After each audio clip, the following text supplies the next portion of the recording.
الرحمن الرحيم. سبحان الله والحمد لله ولا إله إلا الله والله أكبر ولا حول ولا قوة إلا بالله العلي العظيم.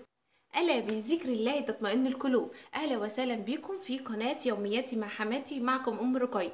النهاردة يا بنات أنا جايلكم في فيديو جديد، أتمنى إن هو يعجبكم. هنعمل النهاردة الغدا بتاعنا مع بعض بطريقة سهلة جدا وبسيطة ومش مكلفة ولا أي حاجة. نيجي أول حاجة للغدا بتاعنا، هعمل اللحمه دي بعملها بطريقه سهله جدا وبسيطه وفي نفس الوقت بتستوي معايا وبتديني نتيجه حلوه قوي في الطعم. بعملها ازاي؟ عندي بصلايه يا بنات وعندي طماطميه وقرن فلفل قرن شطه كده. حابه تحطي حامي حطي، مش حابه اللي انت حسب رغبات كل واحد عندك في البيت. بجيب البصلايه، الطريقه دي جميله جدا جدا جدا بصراحه. عندي نص كل لحمه بحط عليه بصلايه وبحط عليه طماطميه وبحط عليه نص قرن الشطه دي، مش هحط كله. اول حاجه بجيب الطماطميه بتاعتي، بسم الله الرحمن الرحيم،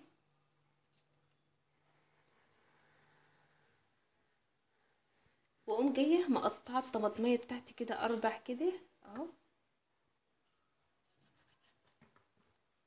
الطريقه دي سهله جدا جدا وهتديكي طعم جميل قوي في اللحمه بتاعتك.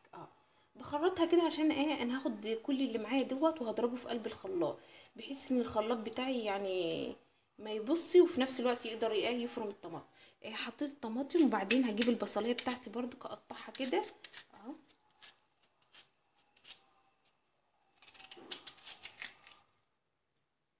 مش لازم ان انا يعني انعمها، اخرطها اللي هو التخريط العادي. الرحمن الرحيم. سبحان الله والحمد لله ولا اله الا الله والله اكبر ولا حول ولا قوة الا بالله العلي العظيم.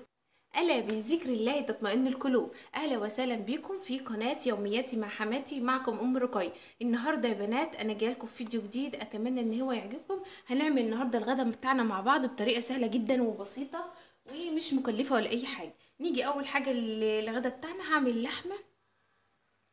اللحمه دي بعملها بطريقه سهله جدا وبسيطه وفي نفس الوقت بتستوي معايا وبتديني نتيجه حلوه قوي في الطعم. بعملها ازاي؟ عندي بصلايه يا بنات وعندي طماطميه وقرن فلفل قرن شطه كده. حابه تحطي حامي حطي، مش حابه اللي انت حسب رغبات كل واحد عندك في البيت.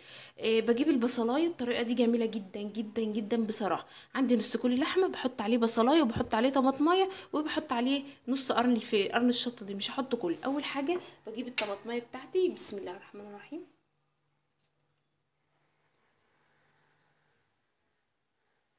واقوم جايه مقطعه الطماطميه بتاعتي كده اربع كده اهو. الطريقه دي سهله جدا جدا وهتديكي طعم جميل قوي في اللحمه بتاعتك. بخرطها كده عشان ايه؟ انا هاخد كل اللي معايا دوت وهضربه في قلب الخلاط، بحيث ان الخلاط بتاعي يعني ما يبصي وفي نفس الوقت يقدر يفرم الطماطم. حطيت الطماطم وبعدين هجيب البصليه بتاعتي برضو اقطعها كده اهو.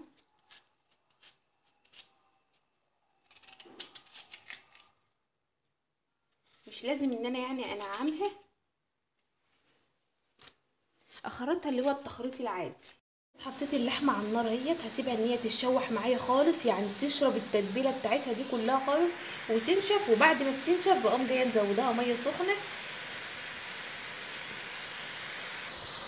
وبعدين اسيبها تستوي يا بنات. انا بقى هعمل كل ده واسيبها لما تستوي وبعدين ارجع لكم تاني.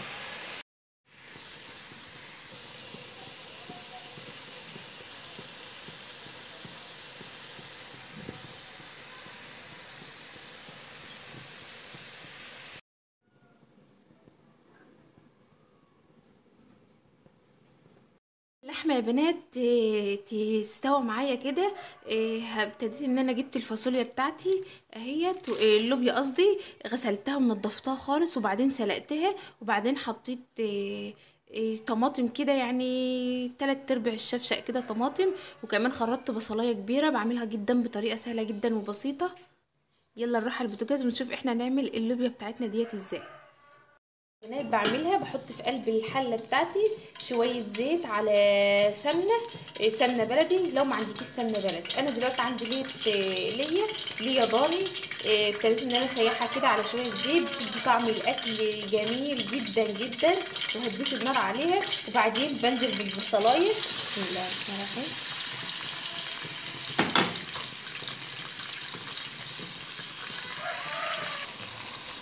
كده حطيت البصل بتاعه يا بنات زي ما انتم شايفين. اول ما يبتدي ان هو يصفر معايا انزل بالطماطم بتاعتي على طول، واحط مع الطماطميه معلقه سكر عشان تعادل نسبه الحموضه اللي موجوده في الطماطم كده، بتدي طعم جميل قوي للطبيخ بتاعي.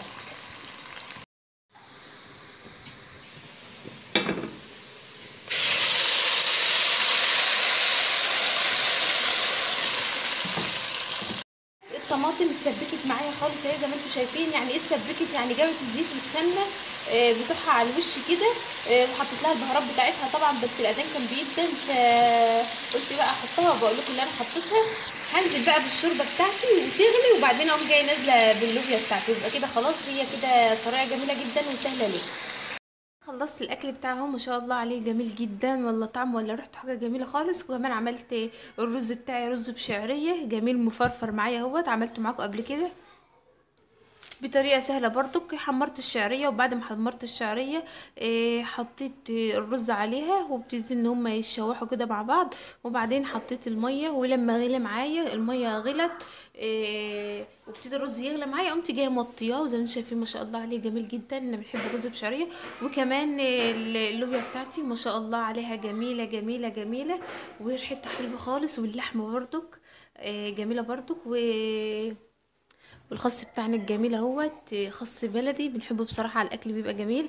والشوربه بقى شوفوا لون الشوربه بتاعتي اهي لوحدها جميله جميله خالص. انا بنحب الشوربه يكون لونها كده. واتمنى بقى ان الفيديو يكون عجبكم، واسيبكم في رعايه الله، وما تنسونيش باللايك والشير وسبسكرايب، وانتظروني في فيديو جديد ان شاء الله. والسلام عليكم ورحمه الله وبركاته.